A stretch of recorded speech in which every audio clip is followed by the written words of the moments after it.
While I was sick and barely able to stand, my son took his wife to the Maldives and told me he was going there for office work. I had been ill for months, my body growing weaker every day. He saw my medicines lined up on the table, my hands shaking as I tried to cook. Still, he chose beaches and smiles over his own mother's pain. And that lie hurt more than my illness ever did. I had been sick for a long time. Not the kind of sickness that sends you to the hospital every day. The kind that slowly drains you quietly until even standing up feels like work. My son knew. He saw the medicines on my bedside table. He saw me pause halfway up the stairs to catch my breath. Some mornings he even helped me sit down when my legs shook. So when he told me he had to go out of town for office work, I didn't question it. Just a few weeks, he said. I'll call every day. I nodded, forcing a smile. I didn't want to be the mother who holds her child back. The house felt emptier the moment he left. Days passed. Then weeks. He called, but always briefly. Always tired. Always in a hurry. How are you feeling, Mom? He'd ask. Before I could answer honestly, he'd say, I have to go. Meetings. I stopped telling him the truth. I stopped mentioning the dizziness. The nights when my chest felt heavy. The days when I couldn't cook and lived on biscuits and tea. I didn't want to worry him. And somewhere inside I believed him. One afternoon while scrolling aimlessly on my phone, I saw a photo. White sand. Blue water. A familiar smile beside a woman in sunglasses. My daughter-in-law had posted it. Maldives. The caption read, finally relaxing after so much stress. My hands went cold. I stared at the screen hoping my eyes were lying. Hoping there was some explanation that didn't break my heart. But deep down I already knew. My son hadn't gone for work. He had gone on vacation. While I sat alone, sick, counting pills and waiting for calls that came too late. And in that moment my illness felt smaller than the ache of realizing how easily I had been left behind. That evening my phone rang. It was my son. I sat up slowly, my heart lifting just enough to hurt again. Mom, he said cheerfully, too cheerfully. I'm in Dubai right now. Work got extended. It'll take me 9 more days to come back. I closed my eyes. Dubai. He said it so easily, so smoothly, as if I hadn't already seen the white beaches. As if I hadn't read the caption. As if a mother couldn't recognize her own child's lie. Oh, I replied softly. Dubai. Yes, he continued, unaware. Meetings all day. I barely get time to rest. I looked at the medicine strip in my hand. Only 2 pills left. And how are you feeling? He asked. For a moment I wanted to scream. I wanted to say I felt abandoned. That my body hurt, but my heart hurt more. Instead I said, I'm okay. Because that's what mothers do when they realize their truth no longer matters. After the call ended, I sat in silence. 9 more days. Not of waiting. Not of hope. But of knowing that my son was choosing to stay away. Even when I was too weak to ask him to come home. 9 days later, the front door opened again. My son walked in first. Healthy. Rested. Smiling. His wife followed, her skin sun-kissed, her suitcase still smelling of travel and comfort. How are you, Mom? He asked like nothing had happened. Like I hadn't spent nights counting pills and days counting lies. I'm fine, I said. It was easier than explaining the weight in my chest. He reached into his bag and pulled out a small box.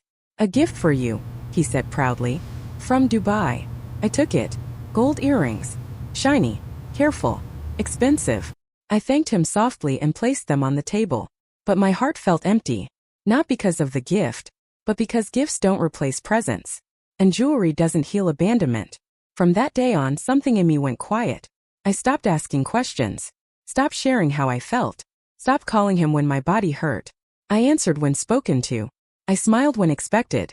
But inside I pulled back. Because when a mother realizes her pain can be postponed for a vacation, she learns a dangerous lesson. Silence hurts less than hoping.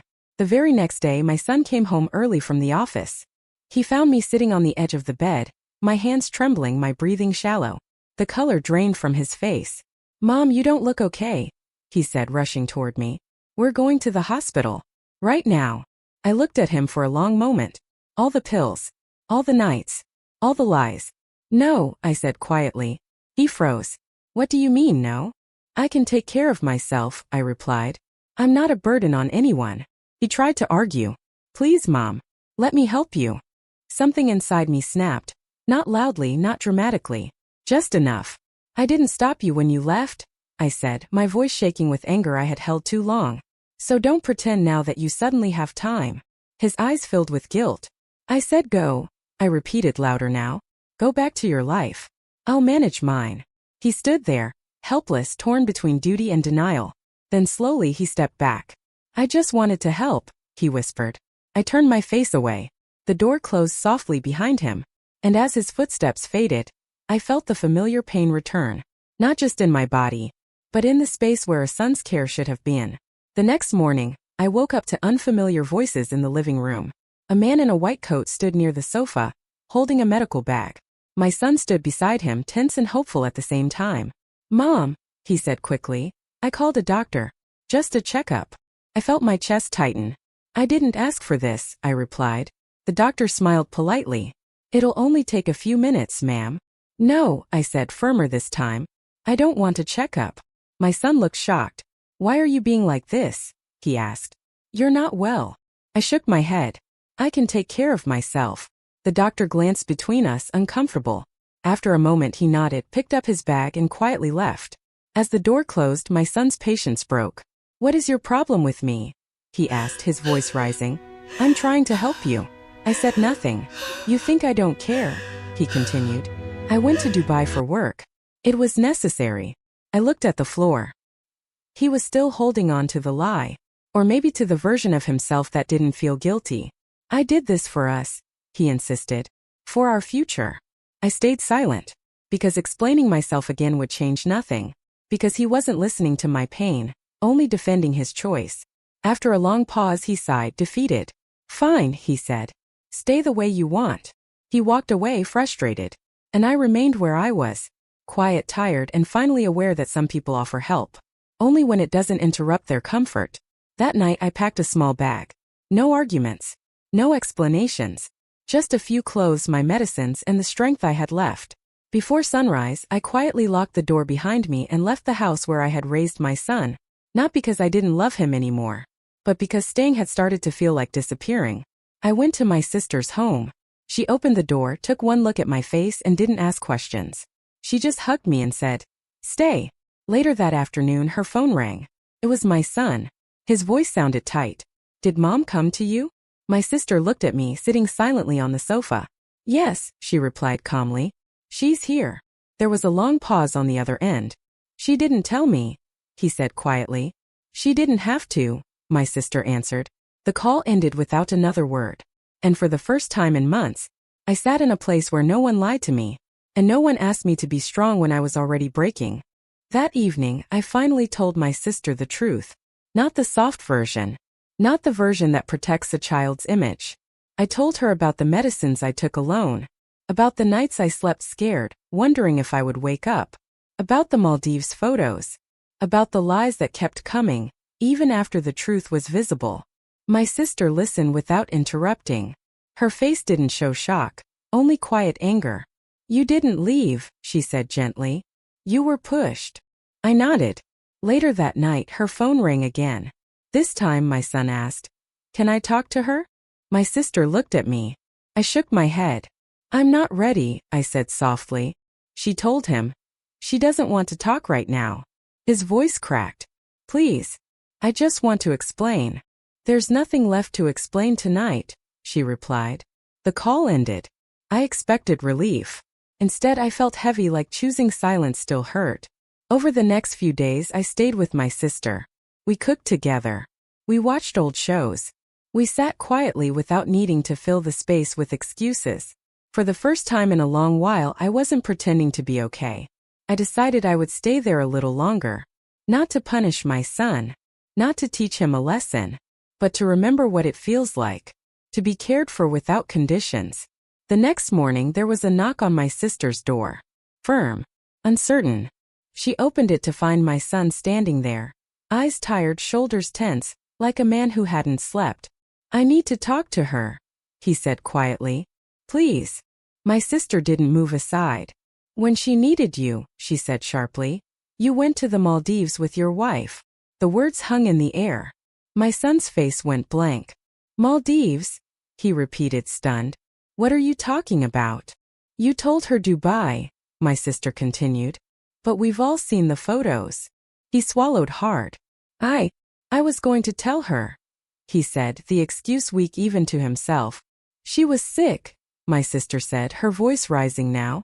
She was alone. And you were posting beach sunsets. He rubbed his face, overwhelmed. I didn't think she was that bad, he whispered. I thought she'd be okay. That's the problem, my sister replied. You thought. You didn't stay. He stood there, silent. Then slowly he straightened. Please, he said again, this time louder. Let me explain. Let me speak to her. I need a chance to say my side. From inside the house I listened. Every word. Every pause. I didn't step forward. I didn't call his name. Because some conversations change people. And some arrive only after damage has already been done.